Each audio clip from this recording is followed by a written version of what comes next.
Le voilà dans la zone adverse, il lance et compte.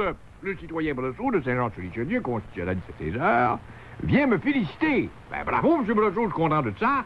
Je vous félicite d'avoir relevé le fait que le budget ne fait nullement état des milliards que le gouvernement fédéral donne à ces ghettos de vaches sacrées que sont les réserves autochtones. La seule manière de répondre à cet aspect du budget, de dire le citoyen, est de préconiser l'abolition de toutes ces réserves autochtones au Québec et leur imposer une municipalisation. Mais, M. Brosseau, vous savez non pas que nous avons des politically correct à tête de Québec, des eunuques, des hommes roses, des peureux. Mais avons-nous un gouvernement à Québec? Voilà la question, M. Brosseau. Avons-nous un gouvernement à Québec? M. Forget, le grand ami de Momo Robert, de l'usine du General Motors, Timine Leblanc a-t-il troqué sa caisse de May West pour une caisse de Whopper en allant dans la ville des Gigueux vendredi?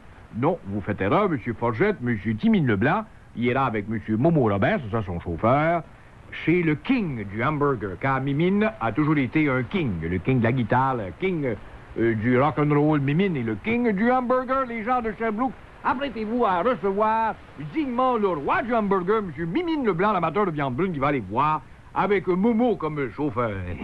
C'est où, ça, Sherbrooke? Il y a un casino, Momo. Ah, OK, je vois savoir ce que c'est. Non, mais de Longueuil, votre émission. Non, mais de Longueuil, votre émission. Ça vient faire là-dedans.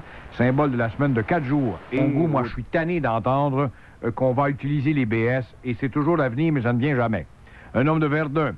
Avez-vous l'intention d'inviter Pierre Bourgault à votre émission? Vous l'inviterez pas, il ne viendra pas. Il ne s'abaissera pas à venir à cette émission. Alors, monsieur de Verdun, j'ai pas l'intention de l'inviter. J'aime bien Pierre Bourgault.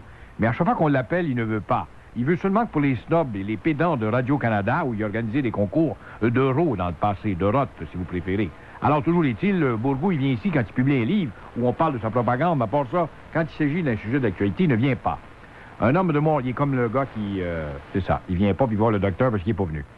De Montréal, pourquoi ne pas abolir complètement le 2 $ comme cela existe aux États-Unis? L'économie, c'est beaucoup plus grande, c'est une bonne suggestion. Un homme de Sherbrooke, ne vous occupez pas de ces pygmées de Sherbrooke et de la presse locale, dont ces anciens congédiés qui vous écoutent. Moi, je vous trouve renseignant et divertissant à la fois. Monsieur Forgette, de grand ami de Momo Robert, qui hier a brassé la cour municipale de Saint-Lambert. Monsieur Momo a eu maille avec un juge dans une petite ville tranquille comme Saint-Lambert, est allé déranger la tranquillité de cette ville, ce cher Momo, tout simplement parce qu'il ne veut pas porter la ceinture. Moi, c'est bien, je la porterai pas, la ceinture, m'entendez? Je veux pas porter la ceinture, moi, c'est ma liberté. Et puis, il y a des papiers de docteur pour porter ma ceinture. Et puis, je vais me battre jusqu'au bout pour la ceinture. Je veux rien savoir de la ceinture, m'entendez-vous, monsieur le juge? Monsieur Forget, l'ami de Momo de l'usine du General Motors, comme d'autres auditeurs de l'usine du General Motors, je me demande qui est et qu'est-ce que veut dire cette expression que vous utilisez depuis quelque temps, drôlette au bec.